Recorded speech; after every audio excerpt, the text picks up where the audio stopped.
안녕하세요. 감성 읽어주는, 영화 읽어주는 갤러리 라라의 라라입니다. 마티스 이야기를 하기 전에 이런 질문을 먼저 하고 싶어요.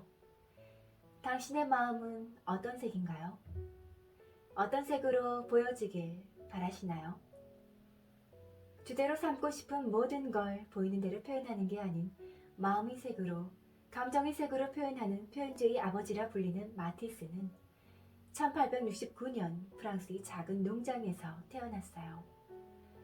그림에 재능이 있는 어머니는 도자기에 꽃이나 문양을 그리시는 일을 하셨는데 마티스는 훗날 자신이 타고난 색감각을 어머니에게서 물려받은 것 같다고 회상하기도 합니다.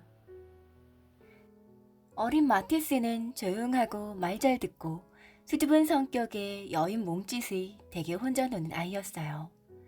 가끔 심하게 앓아서 부모님이 많이 걱정하기도 했고요. 보행이라는 벨기에와 프랑스의 국경 지역에서 유년 시절을 보냈는데 마티스가 기억하는 보행은 늘 낮게 깔린 구름과 높고 음산한 공기 그리고 황량하고 척박한 대지였어요. 마티스가 13세 되던 해 생캉탱의 중등학교로 입학하는데 다른 과목에서는 낙제점을 받기도 하며 공부도 학교 생활도 지루하고 따분하기만 했는데 학교 생활 중 유일한 즐거움은 미술 시간이었어요. 어매불망 미술 시간만을 기다렸지만 안타깝게도 미술 선생님은 마티스의 천재성을 알아보기는커녕 학생들의 창의성을 인정하지 않는 앞뒤가 꽉 막힌 선생님이었대요. 마티스가 중등학교를 마치고 진로를 고민할 무렵 아버지는 장남 마티스가 가업인 곡물 종작 가게를 잇길 원했어요.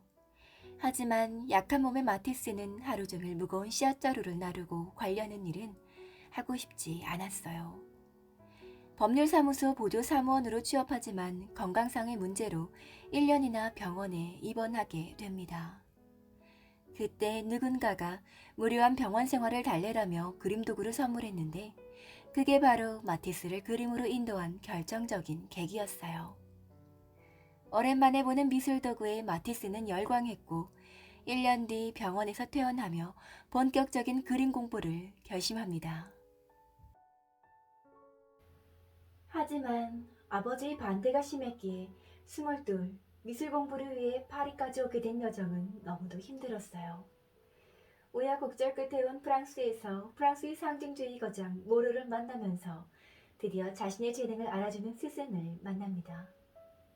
모로는 마티스의 예술적 재능을 발견하고 어린 마티스를 존경과 경의의 눈길로 바라봐요. 또한 마티스의 재능을 알아본 국립조형예술원의 피비디 샤바는 마티스에게 큰 힘이 되어주었어요.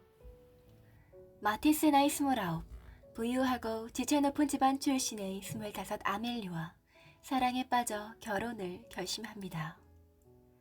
당신을 사랑하지만 그림을 더 사랑할 것이라는 얘기와 이미 따라 나가 있다는 고백은 아멜리를 당황하게 하지만 당신 딸이 내 딸이기도 하다며 같이 키우자고 아멜리는 말해요. 그리고 아멜리가 마티스를 얼마나 사랑하냐면요. 늘 넉넉지 않은 살림에 경제적으로 바닥을 칠 때 자신의 아끼는 폐물을 팔아 남편 마티스가 원하는 그림을 사주기도 했어요. 뿐만 아니라 마티스가 그림에만 전념할 수 있도록 자신이 생업에 뛰어들어 하루 종일 일을 합니다.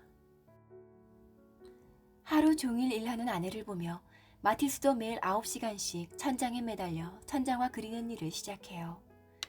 하지만 매일 9시간씩 천장 장식 일감은 마티스의 건강을 크게 상하게 했고 이 시기에 경제적으로도 밑바닥을 경험하게 합니다.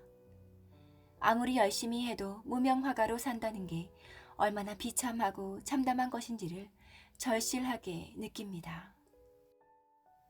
새로운 계기를 찾아서 프랑스 휴양도시 생트로페를 찾았고 그곳에서 분할주의와 신인상주의의 거장 시냐크를 만납니다. 시냐크는 마티스에게 색의 가치에 대해 눈뜨게 했고 마티스는 색의 순수함에 대해 깨닫게 됩니다. 시냐크를 만난 이후 그린 사치, 평온, 쾌락이란 작품은 마티스에게 작품적 중요한 터닝 포인트가 되게 해요.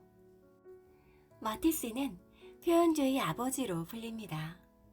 표현주의란 화가의 감정을 세게 이입시키고 시각적으로 보이는 것들을 그대로 캔버스에 옮겨놓는 게 아닌 예술가 내면의 색과 본성으로 재해석하여 표현하는 것을 의미합니다. 특히 마티스의 빨강, 초록, 분홍, 검정 등 오직 색깔로만 사물의 본질과 그림의 진실을 표현하려는 노력과 성취는 고전 미술의 가치를 뒤엎어 버립니다. 그런 의미에서 콜린 우드의 열린 창문이란 작품은 르네상스 이후 서양 미술 500년의 미술 이론들을 무색하게 만든 엄청난 작품이에요. 또한 마티스는 야수파의 선구자라는 수식어가 붙기도 하는데요. 야수파는 초기 표현주의 미술운동의 한 관례를 나타내는 말로 시각적으로 보이는 모든 것에 의문을 갖고 예술가의 내적 감정과 의식을 표현하는 것에 중점을 둡니다. 야수파의 대표적인 작품으로 마티스 부인 초록색 선을 볼 수 있는데요. 이 그림 한 번쯤은 보신 적 있으시죠?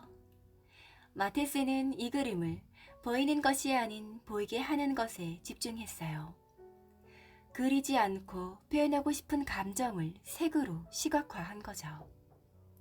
예를 들어 콧등의 굵은 초록선은 얼굴의 양분화라는 의미를 뒀고 알고 있는 원근법이나 명암을 써 표현하는 것이 아닌 그리고 있는 당시 표현하고 싶은 감정의 색들로 표현했어요.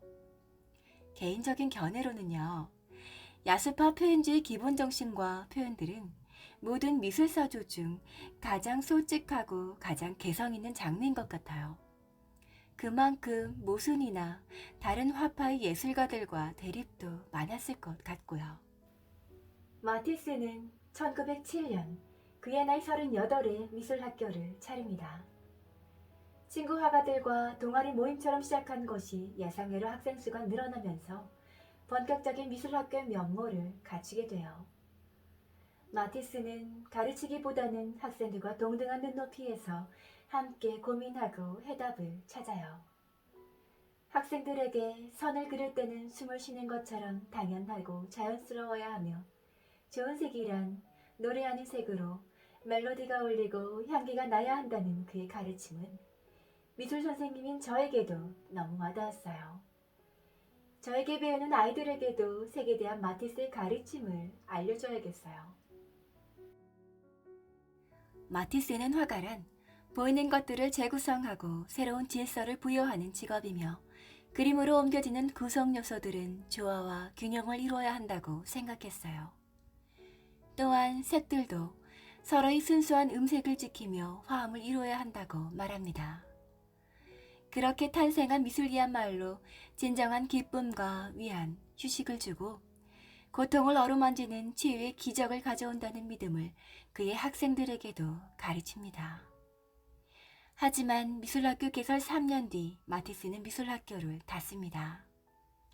재능이 있는 학생, 있지 않는 학생, 누구도 차별하지 않고 예전 무로 선생님이 그랬던 것처럼 누구에게나 똑같이 애정과 집중력을 쏟아 가르쳤어요.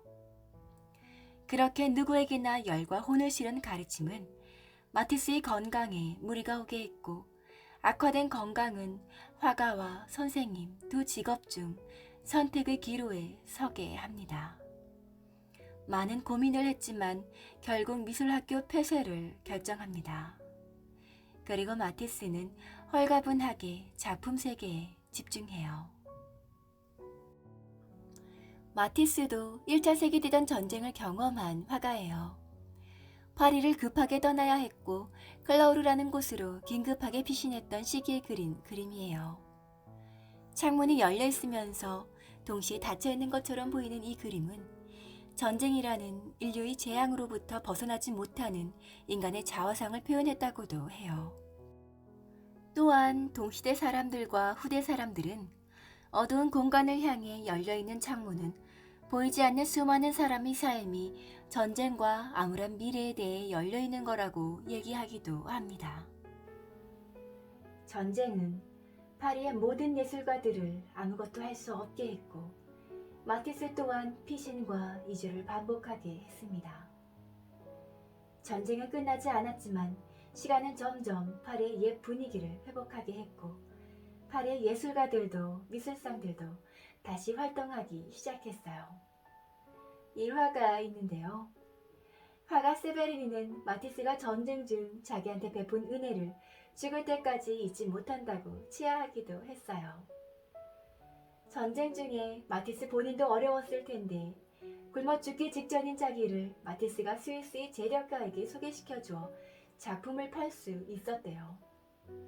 아까 마티스 미술학교에서 재능이 있는 제자도 없는 제자도 누구에게나 똑같이 가르쳤다는 마티스와 어려운 화가를 도와주는 마티스를 보며 저는 마티스가 어떤 인품의 사람이었는지 느껴져서 미소 지어졌어요.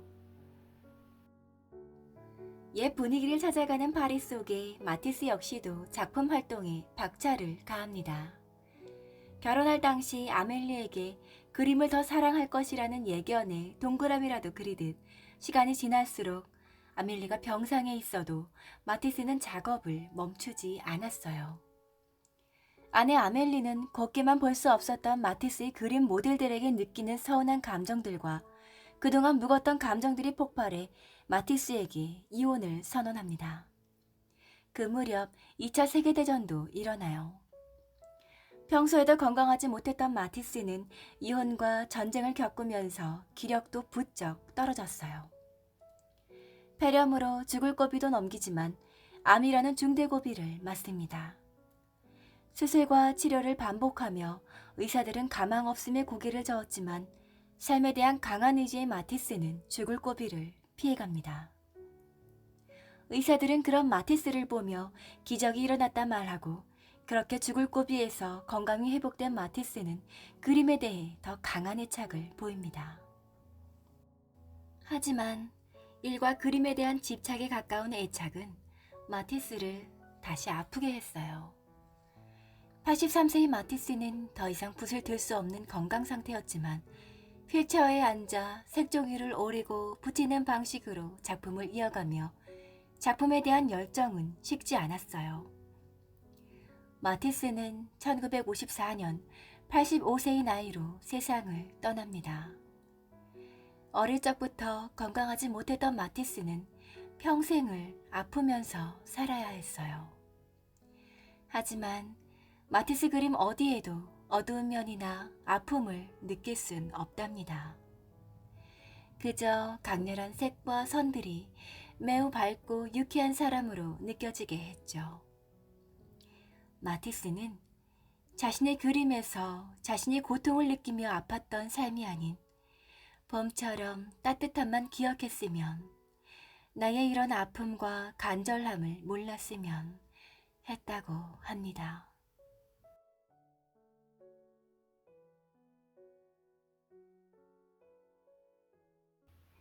특히 마티스는 소개시켜드리고 싶은 작품들이 너무 많아요. 다음 영상에서 하나씩 소개시켜드릴게요. 다음 영상까지 잘 보내시고 갤러리 라라 새 영상도 기다려주세요. 오늘도 영상 시청 감사드리며 이상 갤러리 라라의 라라였습니다. 예술 환자락으로 많은 분들의 마음이 더 지적이고 더 풍요로워지기를 라라가 바라봅니다.